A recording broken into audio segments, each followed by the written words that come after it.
Hello everyone, जैसा कि आज है आपका 13 फरवरी और यहाँ पर आपका लास्ट डे है एसएससी जीडी एग्जाम का। तो सेकंड शिफ्ट का एग्जाम खत्म हो गया। तो देखते हैं आज आपके 13 फरवरी सेकंड शिफ्ट में कौन कौन से क्वेश्चन पूछे गए हैं। पहला क्वेश्चन आपका पूछा गया था कि महान्यायवादी से संबंधित अनुच्छेद कौन सा है। तो महान्यायवादी से अगर संबंधित अनुच्छेद की बात करें तो अनुच्छेद 76 यहाँ पर राइट आंसर हो जाएगा, जो कि भारत के महान्यायवादी यानी अटॉर्नी जनरल ऑफ के कार्यकाल के लिए प्रदान किया गया है। भारत के सीईजे संघ कार्यकारिणी का एक हिस्सा है। महान्यायवादी देश के सर्वोच्च कानून अधिकारी होते हैं, जो कि सरकार की सलाह पर राष्ट्रपति द्वारा आपके महान्यायवादी की नियुक्ति की जाती है। तो यहाँ पर अनुच्छेद 76 आपका राइट आंसर था। इकोनॉमिक्स से आया हुआ था कि बैंकों का बैंक किसे कहा जाता है। तो बैंकों के बैंक के रूप में आपका रिजर्व बैंक ऑफ इंडिया जाना जाता है, जो कि बाकी जो बैंकें हैं हमारे देश की राजकीय बैंक है, उनको एक केंद्रीय बैंक है हमारे देश का, जो इन सभी को ऋण प्रदान करता है। तो बैंकों का बैंक यानी आपका जो है वो रिजर्व बैंक ऑफ इंडिया को कहा जाता है। तो ये आपका यहाँ पर पूछा गया था। नेक्स्ट क्वेश्चन था कि एशियन गेम्स 2018 कहाँ आयोजित हुए थे। तो आपका जकार्ता और पालमबेग आपका राइट आंसर था, लेकिन आपको देश का नाम दिया हुआ था ऑप्शन में, जहाँ पर इंडोनेशिया आपका दिया हुआ था। इंडोनेशिया आपका राइट आंसर था। ऑप्शन आपके थे इंडोनेशिया, सिंगापुर, भारत और एक आपका शायद नेपाल या बांग्लादेश कुछ दिया हुआ था। तो इंडोनेशिया वहाँ पर राइट आंसर हो जाएगा, क्योंकि 2018 में आपके इंडोनेशिया के जकार्ता और पालेमबांग में एशियन गेम्स 2018 हुए थे। ग्रीष्मकालीन आपके एशियाई खेलों का आयोजन किया गया था, जो कि आपका 1962 के बाद में आपका किया गया था। नेक्स्ट क्वेश्चन हम लोग आगे देखेंगे। एक आपका क्वेश्चन ये था कि भारत की जनगणना 2011 का नारा कौन था।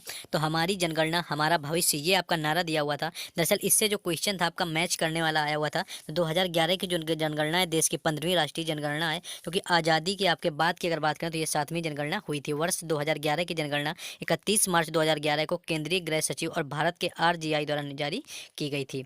नेक्स्ट क्वेश्चन आपका पूछा ये गया था, एग्जैक्ट क्वेश्चन ये था कि जो आपके धनंजय यशवंत चंद्रचूड़ है यानी कि DY चंद्रचूड़ है, वो किस नंबर के भारत के मुख्य न्यायाधीश हैं, यहाँ पर ये पूछा गया था। तो यहाँ पर 50 आपका राइट आंसर हो जाएगा, क्योंकि ऑप्शन आपके दिया था 30, 40, 50 और 60, इस तरह के ऑप्शन दिए हुए थे। तो 50 आपका राइट आंसर था, जो कि 50 नंबर के भारत के मुख्य न्यायाधीश हैं धनंजय यशवंत चंद्रचूड़, जो कि DY आपका चंद्रचूड़ दिया हुआ था। वहीं इससे पहले बात करें तो UU ललित यानी उदय उमेश ललित आपके 49वें नंबर के मुख्य न्यायाधीश रहे हैं। ये भी आपका पूछा जा चुका था, इसको भी देख लेना है। तो ये आपके 50वें नंबर के थे, जो कि इस तरह से क्वेश्चन पूछा गया था।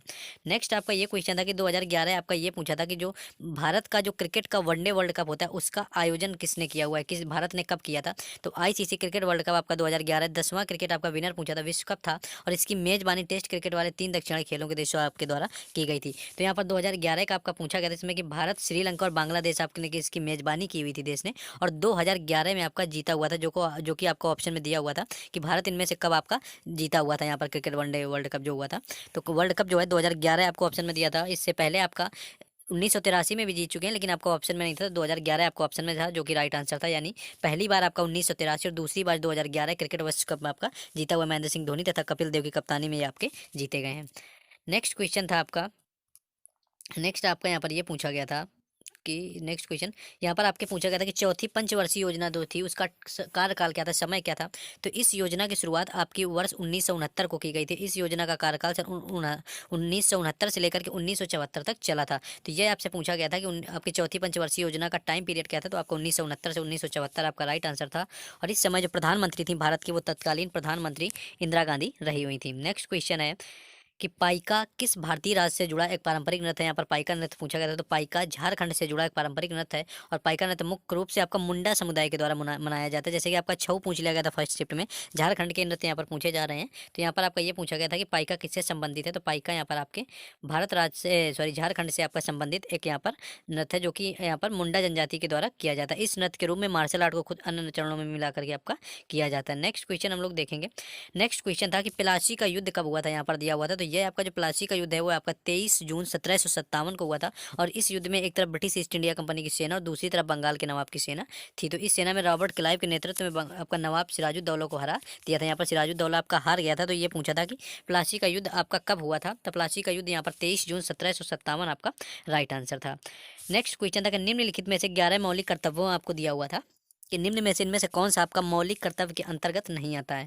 तो इसमें आपका मौलिक कर्तव्यों में संविधान का पालन करना होता है, राष्ट्रीय ध्वज और राष्ट्रगान का सम्मान करना ये आपका होता है, स्वतंत्रता संग्राम के आदर्शों का पालन करना होता है, भारत की संप्रभुता और अखंडता की रक्षा करना होता है, समान भाईचारे की भावना का विकास करना, देश की रक्षा करना, देश की मिलीजुली संस्कृति का संरक्षण करना। ये सारे आपके 11 कुल मौलिक कर्तव्य होते हैं। लेकिन आपको इसमें एक दिया था वोट डालने का अधिकार, आपको ये दे दिया गया था कि वोट डालने का अधिकार। तो वोट डालने का अधिकार आपका मौलिक कर्तव्यों के अंतर्गत नहीं आता, जो कि आपके प्रश्न का राइट आंसर था वहाँ पर। तो मौलिक कर्तव्यों का आपका पूछ लिया गया था। नेक्स्ट देखेंगे आपका यहाँ पर आपका साल्ट यानी कि नमक का रासायनिक फॉर्मूला पूछ लिया गया था। तो सोडियम क्लोराइड, जिसे आमतौर पर नमक के रूप में जानते हैं, कि यौगिक है आपका, जो कि आपका NaCl इसका आपका रासायनिक सूत्र होता है और रासायनिक आपका नाम सोडियम क्लोराइड होता है। इसका आपका 1:1 का प्रतिनिधित्व करता है यहाँ पर, ठीक है। नेक्स्ट क्वेश्चन हम लोग देखेंगे आगे। नेक्स्ट आपका यहाँ पर एक ये पूछा गया था, जैसे कि वहाँ पर बताते हैं, ये जो आपके 11 मौलिक कर्तव्य हैं यहाँ पर आप देखेंगे, तो यहाँ पर संप्रभुता था, आपस आपके समान भाईचारे की भावना थी, देश की मिली जुली संस्कृति का आपका संरक्षण किया गया था, प्राकृतिक पर्यावरण का संरक्षण आपका किया गया, वैज्ञानिक सोच और मानवता का विकास से संबंधित यहाँ था, और सार्वजनिक संपत्ति की रक्षा करना और हिंसा से बचने का आपका यहाँ पर पूछा गया था। और ये आपका जो 11वां मौलिक कर्तव्य है कि 6 से सभी माता पिता अभिभावकों का आपका कर्तव्य होता है कि वो अपने 6 से 14 वर्ष के बच्चे को स्कूल भेजें। आपके इस शुरुआत में 10 मौलिक कर्तव्य थे, जैसा कि मौलिक कर्तव्य से क्वेश्चन आपका मोस्टली पूछा गया है, पूरा पढ़ लेना है, दोनों शिफ्टों में आपके मौलिक कर्तव्य से आया हुआ है। तो यहाँ पर क्वेश्चन ये था आपका कि सुबह वाले में कि किस अनुच्छेद के तहत रखा गया, तो अनुच्छेद आपका 51A यहाँ पर राइट आंसर हो जाएगा, और भाग 4A में आपके 1976 में 42वें संविधान संशोधन में जोड़े गए थे। तो ये था आपका जो एनालिसिस 13 फरवरी सेकेंड शिफ्ट का। तो लेकिन आप लोगों को रुकना है, लेकिन जैसा कि आपको पूरा एनालिसिस करवा दिया गया है, तो जिन लोगों ने अभी तक वीडियो को लाइक और चैनल को सब्सक्राइब नहीं किया, तो आपको सिर्फ सपोर्ट के लिए वीडियो को लाइक और चैनल को जरूर सब्सक्राइब कर लेना है, क्योंकि यहाँ पर आपको हर एग्जाम से रिलेटेड एनालिसिस करवाया जाता है, इसका भी आपको पूरा करवाया गया है। आप प्लेलिस्ट में जाकर के चेक कर लेंगे जाके किसी भी एग्जाम का, तो आपको सारे एनालिसिस वीडियो हर एग्जाम के मिल जाएंगे। तो इस आपको आज लास्ट दिन है, हर शिफ्ट का आपको एनालिसिस जैसा कि मिलता चला आया है और मिलता आगे भी रहेगा, आपको देख सकते हैं। तो आपको सिर्फ सपोर्ट के लिए चैनल को सब्सक्राइब कर लें, थोड़ा हमें सपोर्ट मिलेगा, हम और भी काम करते हैं, और वीडियो को लाइक जरूर कर दें। और बाकी अगर आप किसी अपडेट से जुड़े रहना चाहते हैं, तो हमारे टेलीग्राम चैनल और व्हाट्सएप ग्रुप दोनों का लिंक डिस्क्रिप्शन में दिया हुआ है, जिससे जुड़ जाएं। बाकी मिलते हैं नेक्स्ट यानी कि थर्ड शिफ्ट में।